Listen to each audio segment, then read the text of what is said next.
I'm delighted to be here. I teach a lot of the Mondays, so I haven't made all of the sessions, but I've really enjoyed the ones I have come to, and I think this network has a lot of potential. So I really want to thank Gaia for doing all the organizational work. I want to thank Michelle and Fadia for initiating and sustaining. I think it's quite important. I'm from Ireland. I'm from a small university just west of Dublin called Maynooth University. And as you can see, I'm going to talk about the production of space today. Let me give you a little bit of a sense of what's going to come up and why I'm in this room here with you. So we're going to have two themes today and three thinkers, more or less. That's how it goes. So fairly straightforward. I'm going to talk about a theory of space, drawing on Pierre Bourdieu and on Henri Lefebvre. My focus will very much be on power, questions of social reproduction and emancipation. And then I'm going to bridge that into critical adult education. Not exclusively Freirean, but that's going to be the sort of hinge point. Now, in presenting this, I will talk about, as I say, social reproduction and domination. But honestly, my primary interest is in emancipation. And I think sometimes in these spaces, we do a lot of talk about how dismal the world is and how things get reproduced, and don't give enough time to talk about what we mean by freedom and how we might achieve it. So that will be a bit of the orientation here. It's a long-standing interest for me, questions of space. I think it's, I grew up in a city which is quite textured and quite socially divided and has its own boundaries. And from a fairly early age, I like wandering around cities. It's still one of my favorite things to do, is whether it's new or old, is to try and learn by walking around. When I was around 19 or 20, I came across a book by Mike Davis, who unfortunately died a few months ago.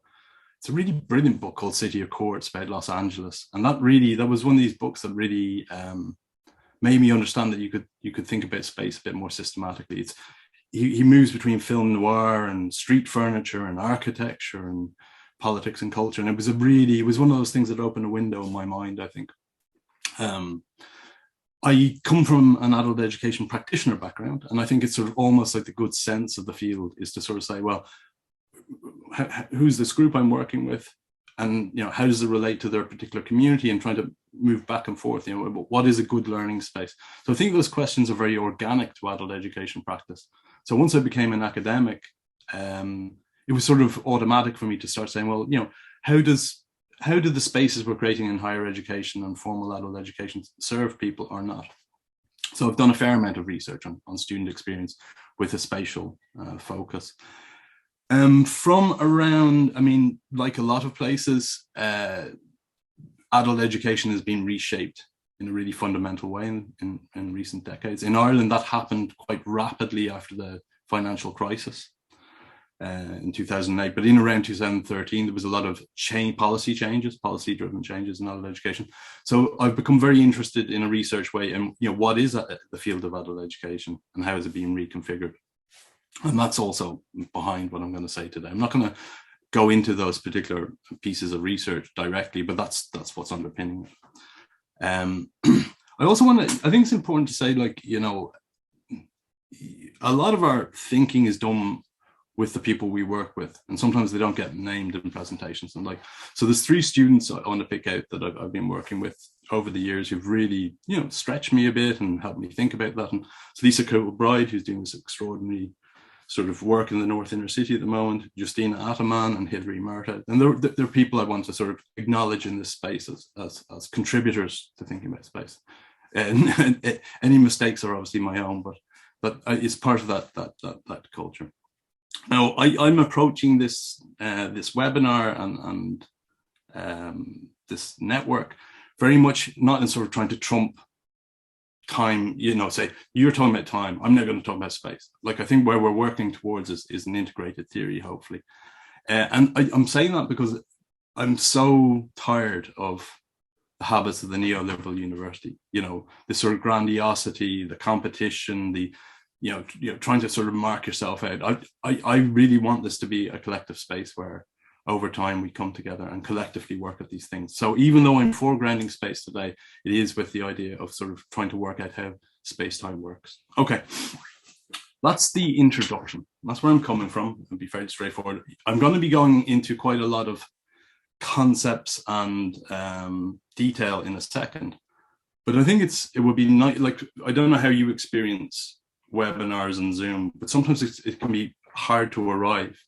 So I would actually like to give people an opportunity just to think about how they view space and power, and it can be theoretically orientated, or it can be, you know, anecdotes from recently or historically, whatever it was. And we're going to take about 5 minutes in groups of 3, just to sort of say, well, you know, how do you see these things, and chat to each other a little bit. So I'll see you back here in a few minutes, if that's clear enough. Okay, thanks. Hopefully it was a useful orientation and you got to meet some new people. And a couple of people have joined us since then, so you're all very welcome. Okay, as I said, I'm going to talk about space and power.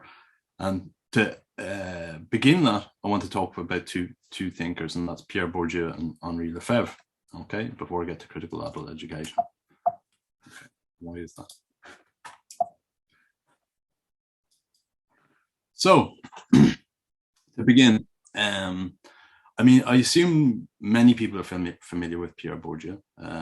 You know, he's very famous as a sociologist. He's much used in educational research. I would even argue fairly often misused. I'd say personally, I came to him in a fit of irritation. I was going to disprove him. That's how it started, and then I became increasingly persuaded by a lot of what he has to say. There's still some limits. As you probably know, he's not that often treated as a theorist of space, but I think he has very interesting things to say about space, but also about how we use space as researchers, as a social space, as a concept as researchers.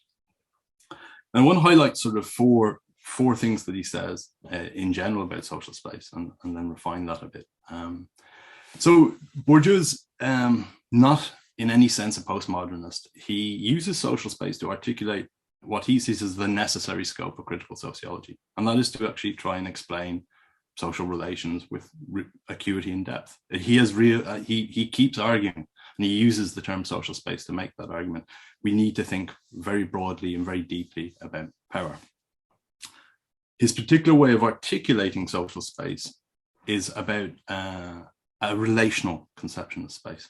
So one of his major concerns is to move away from dichotomous understandings of structure and agency, subjective and objective. So there's a very dynamic relational conception of space. And I think that again is very useful. There's a descriptive element, and I think, you know, you'll hear me say this in a couple of ways. I think one of the real values of Bourdieu is he's very committed to looking at things carefully and empirically.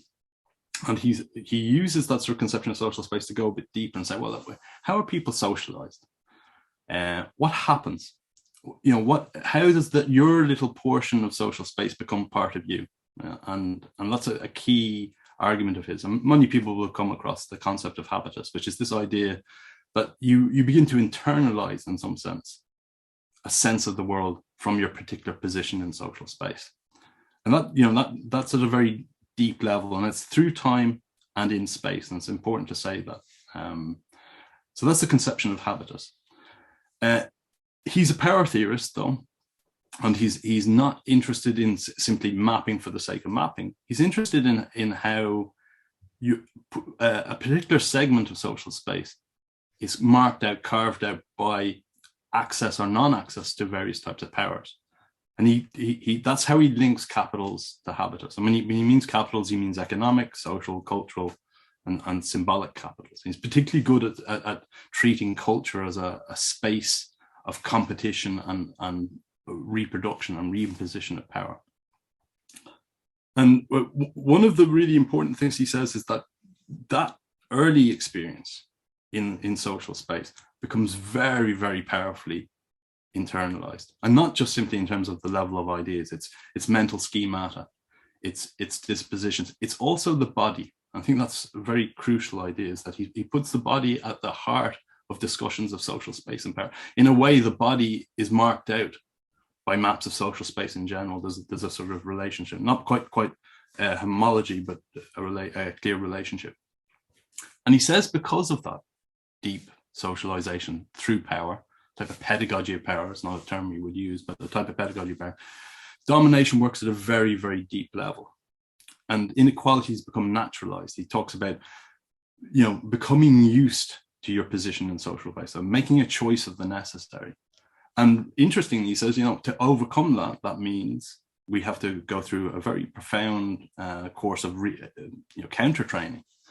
And I think he maybe exaggerates a little bit, and I'll say that in a couple of ways, but it's a very important insight that social space is marked by powers which shape us in a deep way, that push us to accept social reproduction.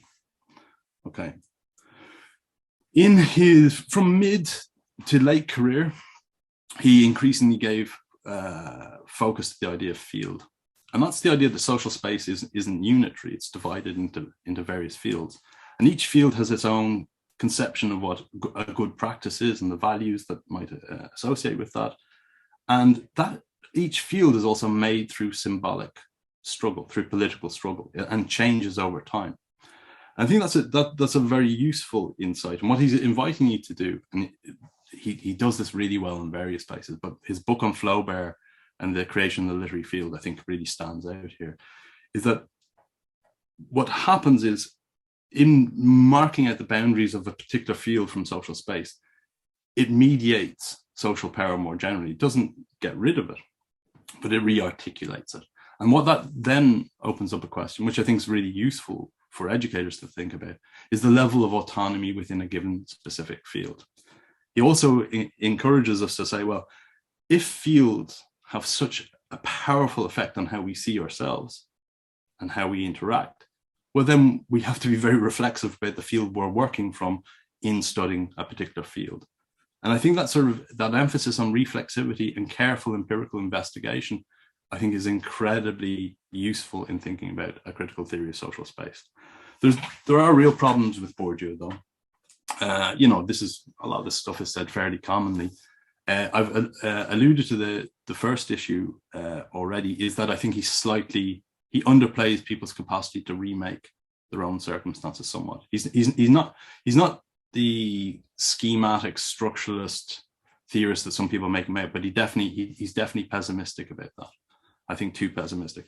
The other thing is that I think he misses certain dimensions, let's say depths in social space, certain types of processes. And I would associate most of them with the operation of capitalism and the way capital works. And he's not very good at, surprisingly, talking about economic capital or capitalism in general. His worst book, to my mind, or the book I was most disappointed by, is a later book called The Social Structures of the Economy, which looks at housing markets. And there you see, as good as he is at talking about how we need to aggressively demystify culture and power, he's much less astute in talking about those wider dynamics of capitalism, which is what brings us to Henri Lefebvre and his book, The Production of Space.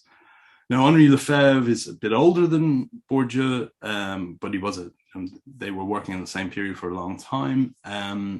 He's probably less well known. He's a very radical thinker. I think deeply heterodox. I think if Bourdieu is non-dogmatic, he may not be quite heterodox. I think Lefebvre is really strongly heterodox. And if I was to try and describe him, right, he is a Marxist of sorts, right? But he's above all a dialectical thinker. And he did very interesting work philosophically, moving between Marx and Hegel and Nietzsche, and then even later Heidegger. So he's a very interesting, mind, and some of that comes out in this extraordinary book. I think it's one of his last books. It came out in the 70s in France, and in the 90s in English, and it really is evocative, poetic, deeply full of insight. I've read it and reread it, and there's always a bit of learning in it. It's an extraordinarily stimulating book. It's also very frustrating. It sort of brings things into view and then sort of says, "Oh, this is really important," and sometimes doesn't elaborate in a way that is fully convincing. But like Bourdieu, I think, and this is even though, I'll say this as a couple of times as well, even though I don't think they'd like to be paired, I think there is this commonality in the way they focus on practice, on the body, on power and space. And I think that's useful. One of his really key insights is this sort of strange phrase, space is produced. Okay, and so that's this like, in a way, it's a reworking of the idea of modes of production, but in a very, very innovative way. And he says that each historical formation, each social formation produces a space, and that space produces it. It's very, very, it's central to how power is remade. Space is not a container, it's not empty, it's made. And that insight, which the book works again and again and again, I think is very, very useful. And in doing that, he does something very different from that idea of habitus, which is like a unifying concept in social space. He talks about a spatial triad, okay, about how practice and representation and social experience need to be thought through in dialectical relation to each other, how space is perceived, conceived, and lived. And the really important thing about that is it opens up to that deeper levels of space, some of which aren't proximate to identity, but also allows far more than habitus, a sense of the contradictions and breaks and ruptures, the discontinuities as well as the continuities. And this is one of his real contributions to a critical theory of space. Sorry. Okay. And he has this extraordinary dialectical sense of the complexity and layering of space. And I think it's very, very hard to communicate that simply in a bulleted point. So I'm going to give you a sense of how he writes. Okay. And there's a passage I like very much in production space, which likens these processes to hydrodynamics. And he says, great movements, vast rhythms, immense waves, these all collide and interfere with each other. Lesser movements, on the other hand, interpenetrate. If we were to follow this model, we would say that any social locus could only be properly understood by taking two kinds of determinations into account. On the one hand, that locus would be mobilized, carried forward, and sometimes smashed apart by major tendencies, those tendencies which interfere with one another. On the other hand, it would be penetrated by and shot through with the weaker tendencies, characteristics of networks and pathways. The hyper-complexity of social space should now be apparent, embracing as it does individual entities and peculiarities, relatively fixed points, movements and flows and waves, some interpenetrating, others in conflict, and so on. And that gives you a sense of how he works this idea. And I think what we arrive here now, moving from Bourdieu to Lefebvre and holding them both in mind, is two metaphors for understanding space and power. It's not Bourdieu's metaphor, he hasn't chosen himself, but I think it's useful for understanding what he's saying. I think he's pointing to the gravitational forces in social space, a tendency for things to move in a certain direction, sometimes weak, sometimes strong, very often strongly reproductive. And then you have alongside that somebody who's also concerned about how dominant power gets remade and very aware of that, but says it's more like hydrodynamics. And I think this word, he doesn't use it very much, but it's become important to me, is that idea of flows in space, really thinking about flows in space as well as the structuring powers. And I'm going to suggest that I think that those two modes aren't contradictory, that they're two ways of thinking through the tasks of a critical theory of space. Okay, so I've skipped a slide. So he's also very good, I think, at understanding how space and capitalism relate to each other. And he thinks that in around the turn of the 20th century, we see the beginning of what he calls the production of abstract space. It has this belief in homogeneity. It desires homogeneity. It also fragments at the same time. And he links that, of course, to the processes of capital accumulation. But he also, and this is very typical of Lefebvre, he also links it to the role of the state in managing space, in directing space. And he writes in a really interesting way about abstract space. He says, it's orientated to geometry, to transparency, to the eye, to verticality. that's got a specific relationship to nature and to gender. And he says that this desire to homogenize, to control, to make everything readable has lethal consequences. And I'll remind you that it was a book written in the 70s.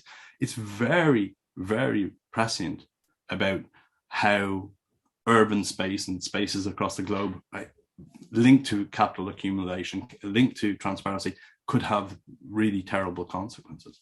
And what you're seeing there, I think, is a very, very sophisticated reworking of use and exchange value, a reworking of theories of alienation, which I think in many respects describes a lot of what's happening with space, and particularly urban space. He's very good at understanding the mediating role of urban space. Now, Lefebvre is, one of the things that's really interesting about him is he led a very radical life. He worked with the surrealists. He was a member of the Communist Party. He left the Communist Party to the left, which is the only respectable thing to do. He was very interested in resistance. He worked with the situationists for a period of time. And he has this, his own habitus is a praxis habitus. So he's very tuned to counter-hegemonic desires and practices. And that's written into the book as well, even when he's denouncing the lethal consequences of abstract dominant space. And he talks, I think, in this very interesting way about differential space. The right to difference, as well as the right to the city. And he says that can happen quite organically. People asserting the need to live, or just, living at the edges of abstract space in various ways, and they try and reappropriate it. But he's very interesting in also making it a set of political demands. That to have the right to the city, to work against homogeneity, to assert the right to difference, requires a type of political reappropriation. And he links that again and again to the idea of self-management, which links a conception of economic and social equality with deep political participation. So differential space that becomes political, which he thinks is really important for any change in our world today, to build alliances across space and time, is linked to the principle and ideal of self-management. Now, that is a little bit abstract as an idea of differential space, and I did say that there's some frustrations with Lefebvre earlier, and part of that is sometimes it's quite hard to grasp. He sort of tunes you into something and goes like, how does this actually work? I'm very interested in this differential space, so I want to try and exemplify where I've encountered it. I think I've encountered in lots of different places in my life, this sort of space that works against abstract homogenizing space, and that has a political charge.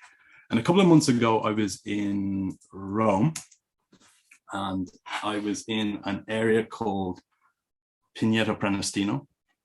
Pineto is an interesting area. It's at, if psychogeographically, it's at the edges of the old city.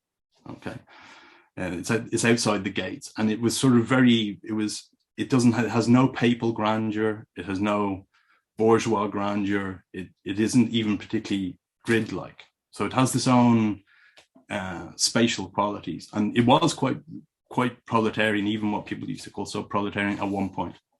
And Pasolini was very fascinated by that area for a long period of time. It's just east of the city centre, so it's rapidly gentrified. But if you walk around, and I know Guy will know this much better than me, if you walk around Italy these days, the urban texture is getting very worn in some parts of Italy. You can really feel it. In parts of Rome, it's getting very, very worn out, and that's an economic, political, and cultural matter. And then you walk around Pineto, and you can feel that in various ways. And then I came across this park, and it's an extraordinary, it's a lovely little an oasis, perhaps. It's a lake, and it's got an apiary. It's got a space for kids learning about nature. It's got handmade children's furniture. People were hanging out and chatting. I was going, this is really interesting. What's this space? Because it doesn't really feel like the standard park in Rome. It doesn't have that quality. And then when I saw the rules on the wall, which did have things about like looking, not letting dogs soil the park and so forth, but it had, it is not forbidden to shout with joy in this park. It's not forbidden to play. And I was going, okay, there's something going on here. And indeed there is.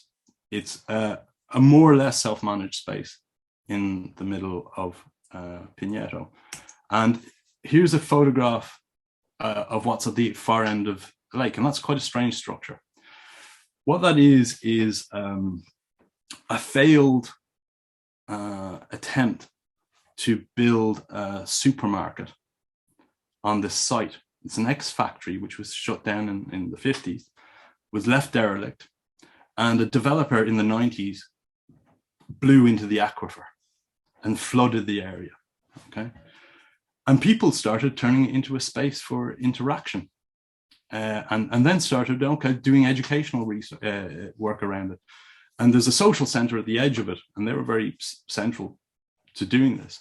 And of course, it being Rome, there's been multiple pushes to take that space back, to turn it into various types of property which are far more strictly controlled and or can support accumulation. But they've defended that space. And interestingly, in around defending that space, there has been networks built with other self-managed spaces in Rome, right? There has been the extension of self-management practices in the neighborhood, okay? It's a small space, but I think it's a very evocative one. And I think it helps maybe communicate equality, what I mean by that sort of potentially emancipatory space. And I just want to finish the example here with this. This is a mural on the social center, which is associated with this place, Ex Nihilo. And as you can see, this is like, in Lefebvre's terms, this is like highly geometric, highly fixed. This is like living in the city. And then at the edges, you can see people piling on top of each other. And then maybe a move into something else. But I think that, like, you know, without being too tidy, I think there's something very deep going on here, right? Now, I said that I wanted to make this discussion about emancipatory spaces and things like that. You may not have come across those things, or you may have. I'd be really interested if people take a minute or two to see if they can share in the chat any examples of spaces they think have an inspiring or more free quality. And we'll see if people want to join in the discussion at that point. I haven't finished what I'm going to say about critical adult education, but I just want to take a pause here. So if people put something into the chat, that'd be great. If they don't feel like it, that's okay as well. I'm just going to go out of my screen for a second. Can you please repeat again? What should we think of a free space?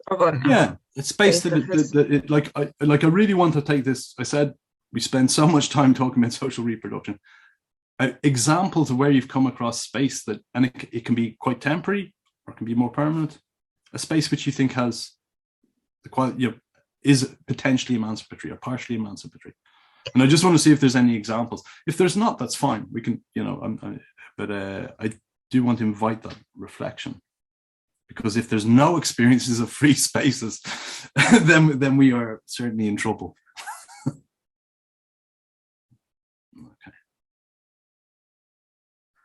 Okay. I can't see much natural environment near flowing elements. That's from Michelle. And that's interesting. You know, one of the things I look up on social media, I look up hashtags for equality and freedom quite a lot on social media. And that is that sort of open natural space, being connected with nature is definitely where you see freedom articulated most commonly. Okay, Marta's talking. Hi, Marta, it's great to have you here. So think about a demonstration of taking back a space temporarily. Thanks, Marta. Dziękuję. Okay, 5 hours walking, looking and reading. Man, that sounds lovely. Okay, that's from Berit. Okay, and Danny's in here. Great. Yeah, I think adult, and this is sort of where I'm going, Danny. Yeah, adult education, I think, can have that quality, that sense of self-management and possibility. The university orchard in the middle of the campus area, Martina. We have a beautiful orchard here as well. Yeah, lovely. Okay. And Yelena has a squat in Thessalonica. Great. Okay. Gaia has a shared garden of citizens, which sounds lovely. And that's Isola Pepe Verde, the green pepper island. Lovely. Christiana. Okay, I've been there. Yeah. And interesting. And I think that definitely has that sense of, it feels very different than the center of Copenhagen. And Selina is talking about a cafeteria in the business where people take breaks. Okay. Lovely. That's really helpful. Anne is saying, I don't know why it's displaying like this, a city park occupied by the homeless. Danny, would you mind just for a second expanding a little bit on your comment about it? Because that's where I'm going next, on adult education as free spaces. Thanks. Yes, I could expand a bit. I think adult education can be places where people get the opportunity to step out of their daily routines and reflect about their daily routines and about the way life, their own personal life and life in general is organized, and what dynamics of control play a role and so on. So I think that is the real challenge for adult education, to create such opportunities, of course, in connection with more functional ways of teaching and learning. So that is probably a very Freirean idea of what adult education could be about. And I think that's probably in line with what you plan to say now. Yeah. Well, yeah, I'm not trying to set it up too much, but I am very interested in that. And I'm going to go back to presenting, if that's okay. And I'm going to check out a couple of those links in a second. I think it's really important to think very, very carefully about what we mean by emancipatory and free spaces. And I think before we go to adult education, we should try and keep that in mind. So what I've tried to suggest thus far by moving between Bourdieu and Lefebvre is that I think we should treat space as a key focus in critical theory and research. I have suggested in various ways that these two thinkers allow us to think about the differentiation, layering, and complexity of space in a very helpful way. I think a necessary way. I think, again, in varying ways, they give us concepts for grasping domination and emancipation. And for me, this is a crucial thing. And this is something that comes from doing research on student experience primarily, is that we have to be able to work between everyday experiences and what I call identity distant processes. The way capital moves around the globe, the way cities get remade, and so forth. I think what there's experientially proximate and experientially distant processes in space that we need to be able to take account of. And it indicates the challenge and possibility of emancipation in spatial terms. And what that picture there is a sort of Janus face there. And I'm suggesting that I think Lefebvre, who's poetic, evocative, Nietzschean, interested in concrete utopias, restless, sort of impatient almost sometimes, is one type of mode or one type of sensibility. And then Bourdieu, which is skeptical, grounded, empirically orientated, talking about the difficulties of counter training. I think those are really helpful for thinking about a critical theory of social space. And by no means do I think it's complete. And that may be part of the discussion we want to have here. I mean, both men write about gender, not especially convincingly, and sometimes in this odd way, we're sort of even avoiding what feminists have said about gender in Bourdieu's book, Masculine Domination. You notice this very much in production of space. The particular examples Lefebvre draws on are, typically from Europe. It doesn't have a fully global perspective. I'm not saying that he wasn't aware of that, and he's been taken up in many parts of the world, but I think it needs a stronger theory of colonialism. The other thing that I'm sort of I'm not quite there yet, but I've been trying to think this through over the past couple of years, is like, I'm really interested in how publics and counter publics exist in face-to-face spaces, but also in virtual spaces. And I'm very interested in how space has been changed by what Bifo Berardi called semio-capitalism, this endless information flows across space, which are reshaping our sense of what we desire and want.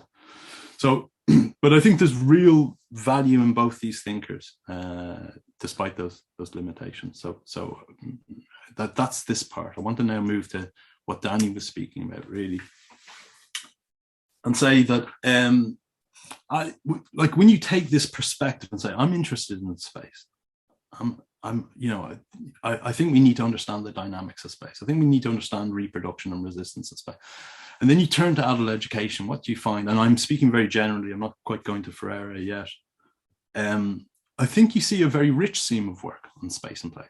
And I think the richness comes from an approach to epistemology, which is very deeply rooted in various adult education traditions. Not all, but various adult education traditions.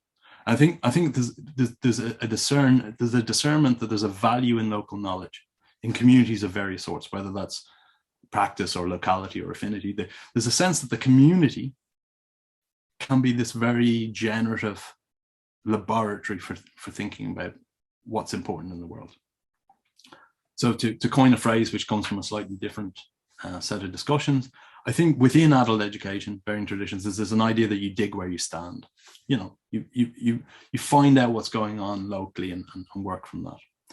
I think that you link that to critical thinking, agency, and solidarity, and that those things allow you to trouble the boundaries of knowledge and institutions as part of the wider democratization of culture. And Bud Hall and Rajesh Tandon are making these type of arguments. I think Danny's made arguments of this sort at times as well, that, you know, there is this sort of democratic impulse in not all of adult education, but in a lot of it, which is worth paying attention to.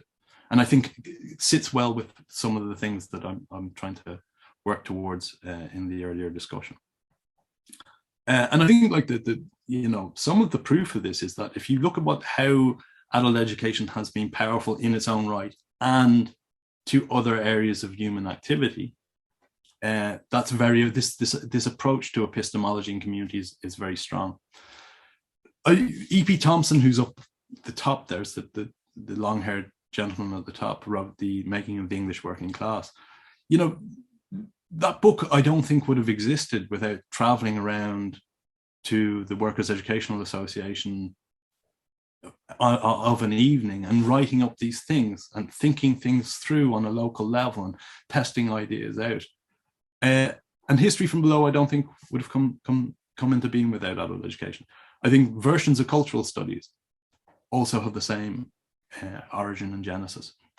If you look at like what gets borrowed from adult education into other ways of other fields of activity, such as community work or international development work, it's very often this sort of, okay, what is it to learn from a particular place in time, a particular space? And of course, adult education isn't the only contributing factor to participatory action research and so forth, but it's a major one. In Brazil and Tanzania and in India and stuff like that. And I think if you want that sort of a sense of how that all these things linked, the example of Highlander in the southern United States is a good one. You know, they've been doing work in the Appalachian Mountains for 60, 70 years now. You know, you can see a picture of Miles Horton down there, just at the edge of the time when they were feeding into the civil rights movement as well. And this has happened again and again. When you go down there to Highlander, I've had the pleasure of being there, you see how it's deeply linked to its local cultures. And like, you know, it's blossomed even in the Appalachian Mountains, where you wouldn't necessarily see it as the source of radicalism and anti-racism, but it has done so by being very rooted. So I think there is a very rich tradition in adult education about thinking about space, and I think that's fundamental. Now, Danny mentioned this. I think if you're looking for people who've articulated this in a propositional way, Freire remains central, you know. It's a very, very substantive and influential articulation of what it means to learn from particular spaces. And like he again and again says, you know, if you don't understand the depth of local knowledge outside of how things are represented generally, you're really missing something. And actually, we only read the world by digging into that in a very serious way. And I think that's central to how he sees dialogue, which is an ethic, a methodology, and a research principle. And that's something that doesn't get said often enough about Freire, that he was fundamentally said, you know, educators should be researchers. You have to educate the educator. As somebody who is very interested in space and Lefebvre, and also interested in Freire, I think this idea he has, which he borrowed from Eric Fromm, of biophilia, you know, this orientation to growth, to curiosity, to connection, which opposes itself to control, domination, and so forth. I think that's fundamental to how he conceives of humanization. It's fundamental to how he understands education. And it's quite close, I think, to that sort of Nietzschean-inspired question of, you know, that sense of possibility and desire that is behind the conception of differential space that I spoke about earlier. Now, I wouldn't be presenting the seminar or the webinar as I have if I thought that Freire answered these things entirely. I think you can bridge into it, it supplements it. But when you look at Freire from the lens of Bourdieu and Lefebvre, it shifts it slightly.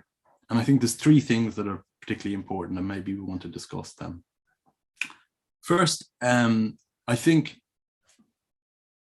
particularly Bourdieu, but also Lefebvre, really emphasizes the depth of domination.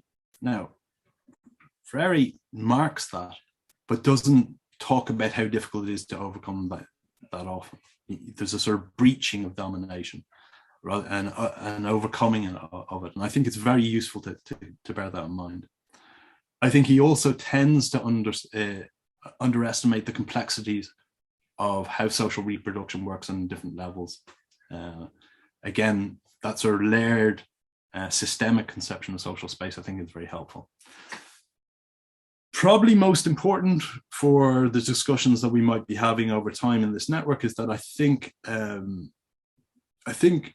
you know, he takes this conception of space in locality, which works itself out in a sort of more universalistic way by naming the world.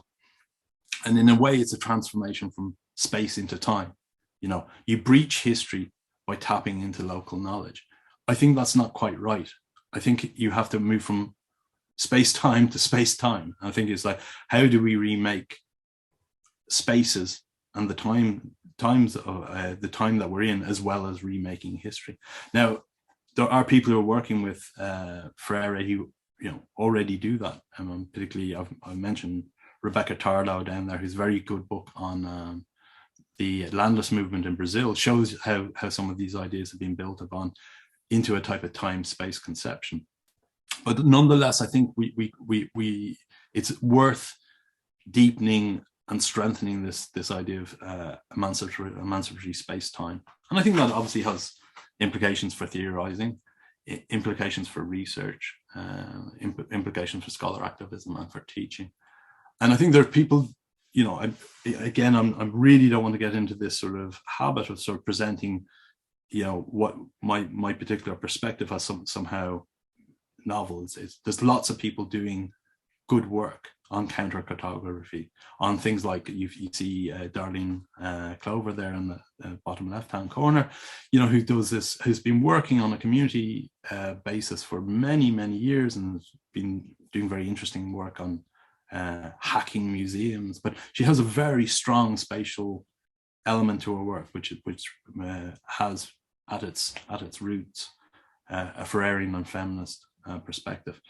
And, you know, I mentioned Lisa Kilbride, one of the people I'm happy to be working with at the moment. She's doing this extraordinary work where she's asking students who were in a literacy service, who come from the North Inner City in Dublin, to bring her around the area on these sort of walking, the sort of walking research, and tell them what's important in their learning and their lives, and then asking them to map it. And then they've also got into doing counter cartography, renaming streets, because it's taking away their own sense of differential space, if you want. So, I think there's a lot of value in exploring this, and I hope these remarks have sparked some thoughts in the group.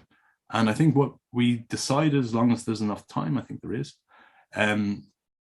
that we would break into groups of maybe 4 or 5, and for a few minutes just discuss your own thoughts. It doesn't have to be direct responses to what I've said. It can also be direct responses. It can be questions, and then we're going to have a period where we have an open discussion at the end. So I'm going to finish it there, if that's okay. Thanks very much. I appreciate it. Thanks.